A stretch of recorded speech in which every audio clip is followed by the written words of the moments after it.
শ্, একদম চুপি চুপি আস্তে আস্তে তারে ধরি ধরি মনে করি এই ধারাবাহিকের শুটিং চলছে। আমরা শুটিং ফ্লোরেই একটু বাইরের দিকে রয়েছি এবং আমার সঙ্গে রয়েছেন এই ধারাবাহিকের অন্যতম প্রধান চরিত্র কাত্যায়নী দিদি। আম, ধারাবাহিকটাতে আপনার যে চরিত্রটা, সেটা কি আপনি এনজয় করছেন ভীষণ? এনজয় তো করতেই হবে, এনজয় না করলে তো চরিত্র করাই যাবে না, এগোনোই যাবে না। তবে হ্যাঁ, এই চরিত্রটার এতদিন একটা নেগেটিভ শেড ছিল প্রথম থেকে। মানে অ্যাজ ইউজুয়াল যেমন যা যা হয়, ছেলেকে ভালোবাসে, পরিবারকে ভালোবাসে, সেখানে একটি বাইরের মেয়ে নিজের ছেলের বউকে, যে অরিজিনাল ছেলের বউ ছিল, তাকে কাত্যায়নী খুবই ভালোবাসতেন। কিন্তু সে মারা যাবার পর যে লুক অ্যালাইক আসে, দেখতে একদম রূপমঞ্জুরির মতন, কিন্তু রূপমঞ্জুরি নয়, তাকে কাত্যায়নী মানতে পারেনি। এবং সেটা নিয়ে প্রচুর গেছে, প্রচুর দ্বন্দ্ব, প্রচুর গল্প। কিন্তু এখন যে সিচুয়েশন এসে দাঁড়িয়েছে গল্পের, সেখানে কাত্যায়নী একে, এই যে নতুন, যে রূপমঞ্জুরির মতন দেখতে অদ্বিতীয়া, একে ভালোবেসে ফেলেছে। কেননা এই অনেকদিন চেষ্টা করে এই বাড়িতে একটা জায়গা করে নিয়েছিল। এবার যেহেতু দুটো জন্মের গল্প, আবার এই জন্মে অদ্বিতীয়ার স্মৃতিও চলে গেছে, ফলে একটা সময় গিয়ে আর ও এই বাড়িটাকে অ্যাকসেপ্ট করতে পারছে না, ওর পুরোনো বাড়িতে ফিরে গেছে। সেটা আবার কাত্যায়নীর কাছে খুব কষ্টের, কেননা ছেলে কষ্ট পাচ্ছে। এরকম ৪-৫টা পয়েন্ট আছে যেগুলোর মধ্যে গল্পটা বিভিন্নভাবে খেলা করছে। আর এই খেলাটার একটা পার্ট আমি, কাজেই এনজয় তো করতেই হবে। রীতা দত্ত চক্রবর্তী, সবসময় আপনি একটু নেগেটিভ ক্যারেক্টার নিয়ে সবসময় দর্শকের কাছে আসেন এবং দর্শক কিন্তু ভীষণ ভাবে অ্যাকসেপ্ট করে আপনাকে, ভীষণ দেখতে অভ্যস্ত। আপনারও কি তাই মনে হয়? আমার সেটা মনে হয় না। আমার মনে হয় না এই জন্যই যে আমি প্রচুর পজিটিভ চরিত্র করেছি হুম, এবং সেগুলো যথেষ্ট, মানে প্রশংসিত। প্রশংসিত। সেটা কথা নয়, কথাটা হচ্ছে যখন কোনো স্ট্রং চরিত্র আসে, বেশিরভাগ সময় দেখা গেছে সেটা negative, negative, coat unquote negative, কিন্তু তারও একটা নিজস্ব পার্সপেক্টিভ থাকে, একটা তারও নিজস্ব পয়েন্ট অফ ভিউ থাকে। সেখান থেকে দাঁড়িয়ে সাধারণ চোখে মনে হবে সে নেগেটিভ, কিন্তু তার জায়গা থেকে সে হয়তো সেটাকে খুব একটা নেগেটিভ কিছু করছে বলে মনে করে না। সে বিভিন্ন কারণে, সংসারের স্বার্থে, পরিস্থিতির চাপে হয়তো, কিন্তু সেই চরিত্রগুলো ভীষণ স্ট্রং হয়। হতে পারে আমার অভিনীত নেগেটিভ চরিত্রগুলো খুবই সামহাও লোকের কাছে প্রশংসিত হয়েছে বা অ্যাকসেপ্টেড হয়েছে বা আলোড়ন হয়েছে এটা নিয়ে, এই আর কি। সেখানে ওই যারা লেখেন বরং তাদের ক্রেডিট, যে তারা ভালো লিখেছেন বলে আমি ভালো, মানে চেষ্টা করেছি করার। একেবারে যে স্ট্রং চরিত্রগুলো, সেগুলো বোধহয় আপনাকে মানায় বলেই সেখানে কাজটা করা হয় সেইভাবে। ঈশ্বর জানেন, আমি বলতে পারবো না। আমার কাছে যা আসে সেটা আমার মনে হয় যে এটা আমার কাজ। তো কাজটা আমার কাছে যে রূপে আসে, আমি সেটার পুজো করি। That's দিদি, all. আপনি তো অনেক অভিজ্ঞ। যখনই একটা ফ্লোরে আপনি কাজ করতে আসেন, তখন এই নতুন প্রজন্মের অনেক অভিনেতা অভিনেত্রী ছেলে মেয়েদের সঙ্গে আপনার পরিচয় হয়। আহ, আপনি নিজের যে সমস্ত যা প্রশিক্ষণ, সেগুলো তাদের মধ্যে ঢেলে দেওয়ার চেষ্টা করেন নিশ্চয়ই। আমি ভীষণ চাই, আমি ভীষণ চাই, কেননা আমি যে স্কুলিংটা পেয়েছি, আহ, এখানকার ছেলেমেয়েরা অনেকেই সেই স্কুলিংটা পায়নি। মানে সেটা আমার সৌভাগ্য। কেননা আমি সবসময় বলি যে আমার গুরু ভাগ্য খুব ভালো। সেটা আমার কলেজের প্রফেসররা, আমার যাদবপুর ইউনিভার্সিটির প্রফেসররাই হোক, আমার থিয়েটারের জগতের আমার গুরুরা হন না কেন, কিন্তু সেই প্রশিক্ষণটা যেহেতু আমার ছিল, আমি কিছু অভিনয়ের ব্যাকরণ, কিছু অভিনয়ের পদ্ধতি, কিছু অভিনয়ের রকম সকম আমাকে রপ্ত করতে হয়েছে থিয়েটারের স্বার্থে, শেখার স্বার্থে, ভালোবাসার স্বার্থে। কিন্তু ওরা সেটা অনেকেই করে আসেনি। তো যারা আগ্রহী সেটা জানতে, আমি ভীষণভাবে তাদেরকে হেল্প করি, আমি করতে ভালোবাসি। আপনার মনে হয় যে এই প্রজন্ম সেই যে স্কুলিং বা একেবারে শুরুর দিকের যে প্রশিক্ষণ, সেইগুলো শিখতে সবসময় আগ্রহী হয়, নাকি চট করে কিছু পাওয়ার একটা আহ ধারণা থাকে বা ইচ্ছে থাকে? আমি জানি না, আমি না অভিনয়টাকে অত ছেলে খেলা হিসেবে নিতে পারি না।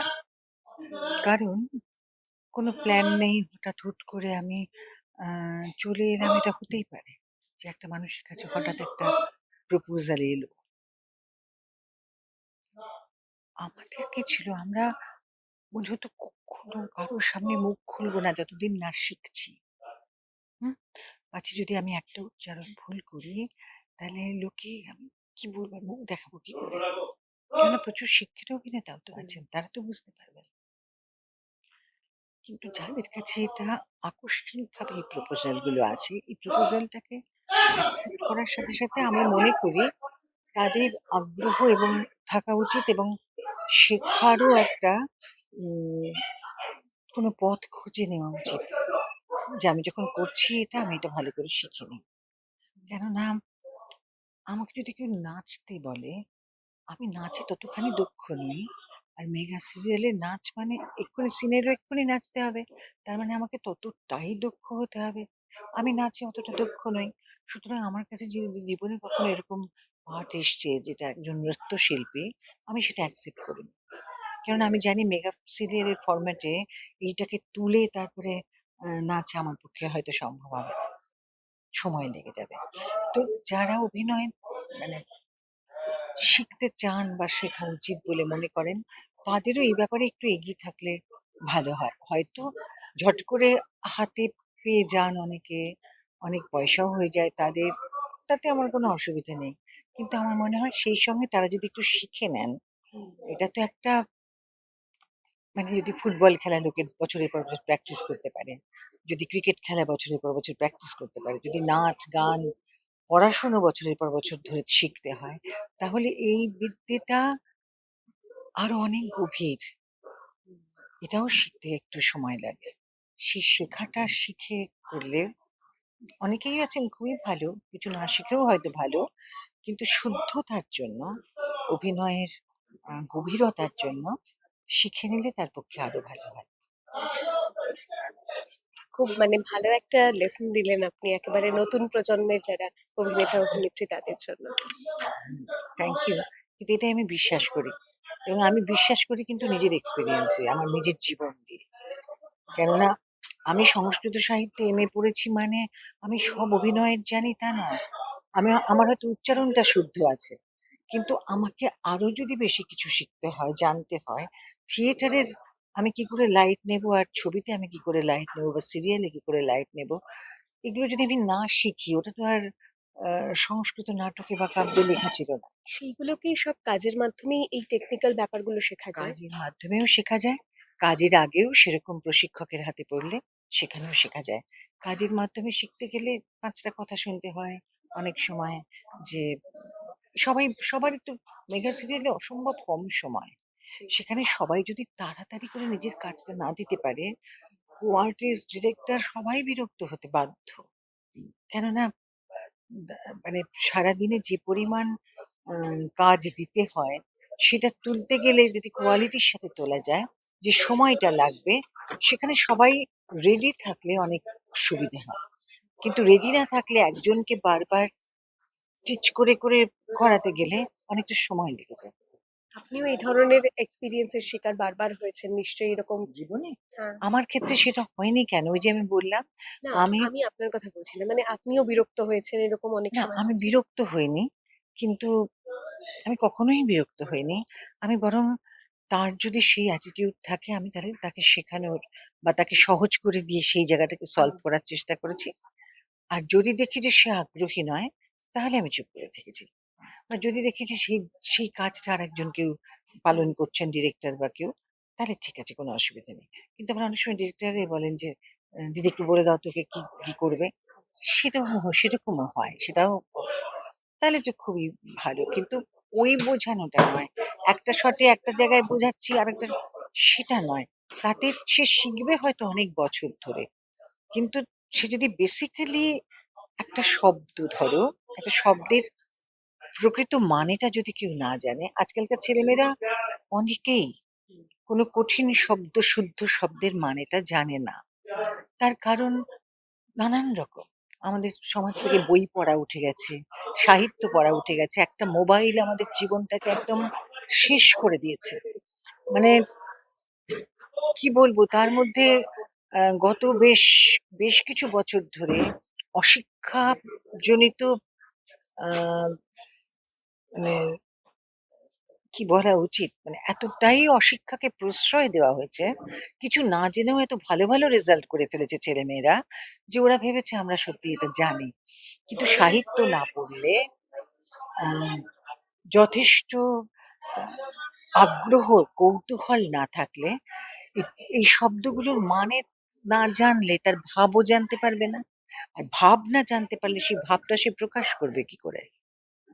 একটা শব্দ, তার অর্থ, সেইখান থেকে যে ভাবটা আসছে সেইটা একটা সেন্টেন্সের সঙ্গে যুক্ত হচ্ছে। তো তো সেই সেন্টেন্সটাকে কেউ তো ইমাজিন না করলে সেভাবে বলতে পারবে না। যদি একটা কোনো এমন একটা সুন্দর বর্ণনা আসে, যদি তাকে একটা বঙ্কিমচন্দ্র বলতে বলা হয়, তখন তার অসুবিধে হবে, তার কষ্ট হবে। এই প্রজন্মের মধ্যেই এই প্রবণতাটা বেশি, যে সবসময় একটা মোবাইল বন্দি জীবন এবং তার সঙ্গে সাহিত্য বই পড়া এই ধরনের অভ্যেসগুলো একদম কমে উঠে যাওয়া। গেছে, একদম কমে গেছে। আর অভিনয়ের সঙ্গে সাহিত্যের এতটাই যোগাযোগ আছে, যে মানুষটা সত্যি সত্যি সাহিত্য পড়েছেন, যদি বাংলায় অভিনয় করেন তাহলে তো বিশেষ করে বাংলা সাহিত্য, সেটা এত হেল্প করে না অভিনয়ের সময়, এত হেল্প করে। ছোটবেলা থেকে যারা গল্পের বই পড়ে অভ্যস্ত, তাদের কল্পনা শক্তির যে বিস্তার হয়, একটা সিন পড়লেই তার চোখের সামনে চিত্রকল্পটা ভাসে, যেটা এটা এটা এটা হচ্ছে, শুনতে শুনতেই ভাসে, শুনতে শুনতেই কান্না পেয়ে যেতে পারে, শুনতে শুনতেই সে হারিয়ে যেতে পারে, শুনতে শুনতেই তার মধ্যে সেই রোমান্টিকতা জেগে উঠতে পারে।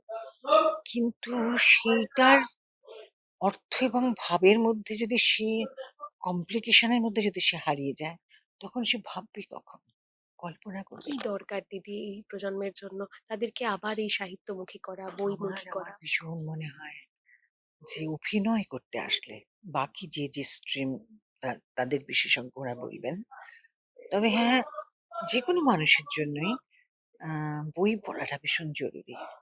গল্পের বই পড়ুক না, তাতেও অসুবিধা নেই, কিন্তু পড়াটা ভীষণ জরুরি। এই যে আমরা কি অফুরন্ত সময় মোবাইলের পেছনে সবাই নষ্ট করছি, আমরা যদি একবার ভেবে দেখি যে আমরা অন্যের রিল দেখে আর অন্যের বক্তৃতা শুনে আর অন্যের নামে খারাপ কথা আর অন্যের নামে মানে অহেতুক প্রশংসা, এগুলো শুনে আমাদের নিজস্ব জীবনে কি হবে? কি হবে বলুন? কিচ্ছু তো হবে না। আমরা ওই, আর মন এমন একটা জিনিস, মন না ব্লটিং পেপারের মতো। মনে একটা ব্লটিং পেপারকে আপনি জলে দিন, সে জল চুষবে, দুধে দিন দুধ চুষবে, রক্তে দিন রক্ত চুষবে, সে একটা লিকুইড চায়। তো মনটা হচ্ছে ওই রকম, যেখানে রাখবেন, যে সঙ্গে রাখবেন, ও সেটাকে অ্যাবসর্ব করবে। যদি সেটা পড়াশুনো হয় পড়াশুনো, যদি সেটা খারাপ আলোচনা হয় খারাপ আলোচনা, যদি সেটা অভিনয় সংক্রান্ত পরিবেশ হলে সেটা, মন এরকম, মানে মনের মতন দুরূহ, মনের মতন চঞ্চল, মনের মতন ক্ষিপ্র গতি পৃথিবীতে আর কিছু নেই। কাজে একে একটা ভালো দিকে নির্দেশ দেওয়া, হ্যাঁ, উৎসাহিত করার, একটা ভালো কাজে নিজেকে রপ্ত রাখার জন্য অবশ্যই বাবা মা, পরিবেশ, নিজের প্র্যাকটিস, সবটা জরুরি। কিন্তু মোবাইল সব শেষ করে দিয়েছে, সব শেষ করে দিয়েছে মানুষের। কিছু না জানেন তো, একটা আমার ভীষণ মনে হয় যে একটা বাচ্চাকে কেন ছোট থেকে বোঝানো হয় না যে জীবনের যে স্প্যানটা, সেটা কতটা, 60 বছর, 70 বছর অ্যাভারেজ। তো এই সময়টা জুড়ে আমি কি করলাম, সেটা আর কারোর জন্য ইম্পর্টেন্ট না হোক, আমার জন্য তো ইম্পর্টেন্ট। আমি কি করলাম, কেননা আমার সঙ্গে বাড়িতে, আমার বাড়ির পরিবেশে, আমার কাজের পরিবেশে যারা থাকেন, সবাই আমার দ্বারা প্রভাবিত তো খানিকটা হচ্ছেনই, প্রত্যেকেই প্রত্যেকের দ্বারা প্রভাবিত হয়। তাহলে আমার কন্ট্রিবিউশন আমার প্রতিই বা কি, আমার সন্তানদের প্রতিই বা কি, আমার বন্ধু বান্ধবের প্রতিই বা কি, আমার পরিবারের প্রতিই বা কি? এখন প্রত্যেকের জন্মের বা বেঁচে থাকার তো একটা কারণ হওয়া দরকার, সেটা তো এই কারণটা তো একটা মূল কারণ। ওই কারণ, এবং আমরা তো ক্ষণজন্মানোই আমরা রবীন্দ্রনাথ বা নেতাজি বা বিবেকানন্দ আমরা তো নই। ওটা তো একটা অন্য শক্তি ধারা পৃথিবীতে আসে। আমরা যারা সাধারণ মানুষ, আমাদের আমার মনে হয় এই এই ভুল আলোচনা, ভুল বিষয় আম এসব থেকে একটু সরে আসার সময় হয়েছে ভবিষ্যৎ প্রজন্মের জন্য। দিদি, আপনি তো এত অভিজ্ঞ একজন অভিনেত্রী, এত বছর ধরে আপনার কেরিয়ার, সেই সঙ্গে এই সময় আপনার এই ব্যস্ত স্কেডিউল থাকে শুটিং এর জন্য। আপনি নিজের জীবনটাকে কিভাবে মানে সকাল থেকে সন্ধ্যা পর্যন্ত আপনার রুটিনটা ঠিক কেমন, একটু যদি আমাদেরকে সংক্ষেপে বলেন। আর এমন কিছু বিশেষ নয়, তবে ওই পড়াটা আমার একটা অভ্যেসের মধ্যে আছে বলে আর কিছু হাতের সামনে না পাই ওই একটা ছেঁড়া কাগজ দেখলে পড়তে শুরু করে দিই, সেটা নয়। কিন্তু আমি যেহেতু এখন একজন সংসারের একজন মানে কর্ত্রী বলতে পারেন, ফলে আমার বাড়িতে ৩ জন হেল্পিং হ্যান্ড আছে। আমার ছেলে বাইরে থাকে, তার সঙ্গে আমার রেগুলার যোগাযোগ রাখা, সে পরে বা আমার হাসব্যান্ড তিনি এক কাজ করেন, তার সবার সঙ্গে আমি আমার সময়টাকে ভাগ করে নিই শুটিং এর আগে এবং পরে। শুটিং এর সময় তো শুধু শুটিং, তার আগে ওই খানিকটা ঠাকুরঘর, খানিকটা আমার হাসব্যান্ড বেরোলে তার জন্য ইউজুয়ালি আমরা খুবই বন্ধুত্বপূর্ণ একটা জীবনযাপন করি। সেখানে কোনো ইয়ে নেই। কিন্তু তবুও বাড়িতে যদি অনেকগুলো গাছ থাকে, আপনাকে তাদেরকে তো সময় দিতে হবে। তারাও তো একটা প্রাণ। যদি একটা গাছ ১০ দিন জল না পায়, সেও তো মরে যাবে। কিন্তু সে তো আপনার আশ্রয়ে ছিল। আপনারই তো ডিউটি তাকে বাঁচিয়ে রাখা। যদি বাড়িতে যে পাখিগুলো আসে, তাই তা তা আপনারই ডিউটি তাকে বাঁচিয়ে রাখা। আমি বলছি এটা প্রত্যেকটা আপনাকে ঘিরে যে মানুষগুলো আছে, সকলের প্রতি যে ডিউটি, সেটুকু আমি করার চেষ্টা করি। এই আর চেষ্টা করি, সবটা পারি না। চেষ্টা করি। মানে এমন একটা উম দৃষ্টান্ত খানিকটা আপনাদের মতন অভিনেত্রীরা গড়ে তোলেন, যাদের দেখে নতুন প্রজন্মের অভিনেতা অভিনেত্রীরাও খানিকটা শেখার চেষ্টা করেন, কিংবা সেটাও তাদের নিজের জীবনে অ্যাপ্লাই করার চেষ্টা করেন। আমার ভীষণ আমার ভীষণ বলতে ইচ্ছে করে যে পরিশ্রম করাটা কোনো আফসোসের বিষয় নয়। পরিশ্রম করাটা সৌভাগ্যের বিষয়। পরিশ্রম করার সুযোগ যদি তুমি জীবনে পাও, তাহলে তুমি সেটাকে কাজে লাগাও। আমার ভীষণ বলতে ইচ্ছে করে বাচ্চাদেরকে যে সবসময় নিজের কাজটা হুকুম করে অন্য কাউকে দিয়ে করিও না। নিজে করো, নিজে করো। এই যে আমাদের যে মেয়েটি এখানে হিরোইন পল্লবী, ওকে আমার এইজন্য ভালোবাসার একটা কারণ যে ওর নিজের সবটা কাজ ও ভীষণ স্বয়ংসম্পূর্ণ। হ্যাঁ? ওই সারাক্ষণ একটা বয়সের পর সারাক্ষণ আতুপুতু হয়ে থাকার মধ্যে কোনো গৌরব নেই। বরং তুমি যে কাজটা করতে ভালোবাসো, সেই কাজটার জন্য তুমি যদি পরিশ্রম করো, আর পরিশ্রমের কোনো বিকল্প নেই এইজন্য যে আপনি তার থেকে কিছু রিটার্ন পাবেনই। আপনি যা করবেন জীবনে, সবকিছুর থেকে রিটার্ন পাবেন। ভালো হোক, খারাপ হোক। শুধু এইটা মাথায় রাখা যে যেটা করছি কারো ক্ষতি যেন কখনো না করি, কোনো খারাপ কাজ যেন কখনো না করি, যেটা নীতি বহির্ভূত কাজ। আর যতটুকু পারা যায়, যতটুকু সম্ভব ভালো কাজ করা। সেটা অভিনয় হলে অভিনয়ের ক্ষেত্রেও তাই, অন্য কাজ হলে অন্য কাজও, এবং তার বাইরেও যদি কিছু করা যায়। এরকমভাবে আমি ভাবি এবং আমি ভেবে দেখেছি যে তাতে আমি ভালো থাকি। তাই দিদি, যখনই কোনো একটা ধারাবাহিক শুরু হয়, সবসময় দর্শকরা, যেহেতু এখন সোশ্যাল মিডিয়াটা এত বেশি ইম্পর্টেন্ট, দর্শকদের কমেন্টস সেখানে পড়া যায়, দর্শকরা কি ফিডব্যাক দিচ্ছেন, আপনি নিজেও সেটা ফলো করেন? আমি সত্যি কথা বলতে ভালোবাসি। আমি খুব একটা করি না। কেননা আ আমার ফিডব্যাক পাওয়া মূলত ফ্লোর থেকে, সহ অভিনেতা অভিনেত্রীদের কাছ থেকে। আ আমার নিজের যে খুব একটা হয় সেটা হয় না। কারণ আমি Facebook এ একটা অ্যাকাউন্ট আছে বটে, কিন্তু আমি খুব একটা সেটাতে সেটার অ্যাক্টিভ মধ্যে না। না অ্যাক্টিভ নইও এবং আমার হয়ে ওঠে না এগুলো। উম তো যার ফলে আমি যখন কোনো সিরিয়াল করি, নিজে কাজ করি, সেটা যখন টেলিকাস্ট শুরু হয়, আমি ১ম কিছুদিন একদম মানে ভীষণভাবে সেটা নিজে দেখি। আমি নিজে দেখি, নিজের চরিত্রটাকে সংশোধন করি। কোথায় কি করব না, কোথায় কি করব। মানে যদি আপনি আমি দর্শকের চোখে দেখেন। হ্যাঁ, যদি আমাকে আমার চরিত্রে সেই সুযোগ থাকে, আমি সেটাকে চেষ্টা করি ওই নিজেকে দেখে নিজে সংশোধন করার মধ্যে দিয়ে এগোনোর। আর বাকিটা ওই এর ওর কাছে খানিকটা শুনি। আর আমরা যেহেতু বহু বছর অভিনয় করছি, আমরা ওই রাস্তায় বেরোলে একটা ফিডব্যাক পাই। ঠিক। হ্যাঁ।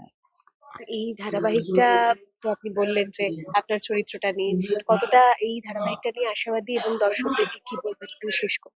দেখুন এই দর্শকরা তো আমাদের কাছে ঈশ্বরের মতো। তো এই ধারাবাহিকটা বেশ খুব ভালো টিআরপি বলে একটা জিনিস আছে, আপনারা জানেন তো সবাই। সেটার হিসেবে মানে সেটার নিরিখে আহ, অনেক সময় দেখা হয়, বিচার করা হয়। সেদিক থেকে তো খুবই ভালো। বহুবারই এটা খুব ভালো জায়গায় আছে। আদারওয়াইজ গল্পটার একটা মজা আছে, গল্পটা একটু অন্যরকম। আর ৫টা সিরিয়ালের মতন নয়। এই গল্পটার অন্য একটা আকর্ষণ আছে যে একজন মানে প্রভু শ্রী চৈতন্যের মতন একজন মানুষকে এই গল্পটা ঘিরে ঘিরে ঘিরে ঘিরে চলে। ফলে তার একটা আকর্ষণ আছে বেশ কিছু মানুষের কাছে। সেইখান থেকে দাঁড়িয়ে আমার তো বেশ ভালো লাগে, বেশ ভালো লাগে। কেননা হ্যাঁ, সবকিছুই আছে। যখন শাশুড়ি ওর ছেলেটাকে খুব একটা অ্যাকসেপ্ট করতো না, ও চেষ্টা করেছে বরং যে ওকে ও ছেলেটাকে ভালোবাসে না। আমার ছেলেকে যে ভালোবাসে, আমি তাকে হ্যাঁ, আমার ছেলের বউ যে মারা গেছে, আমি তার জায়গায় কাউকে বসাতে পারবো না। এটা হচ্ছে ওর নীতি। তো সেই জায়গাগুলো একটু আলাদা। যখন নেগেটিভ শেড ছিল তখনও আলাদা, এখন একটুখানি ফিরেছে সে। সেরকম গল্পটার ধারা যেভাবে এগোচ্ছে দর্শকরা কিন্তু সেভাবে একসেপ্ট করছেন এবং ভালোবাসাও দিচ্ছেন। আপনিও দেখতে থাকুন দ্য ওয়াল। অনেক ধন্যবাদ রীতাদি আপনাকে। অনেকক্ষণ আমরা একটা সুন্দর আড্ডা দিলাম এবং অনেক কিছু শিখলাম আমি এবং দর্শকরাও তো বটেই। অনেকটা জানার ছিল আপনার থেকে। ধন্যবাদ। আপনারাও দেখতে থাকুন দ্য ওয়াল। ক্যামেরায় অভিনবের সঙ্গে সায়নী, দ্য ওয়াল, কলকাতা।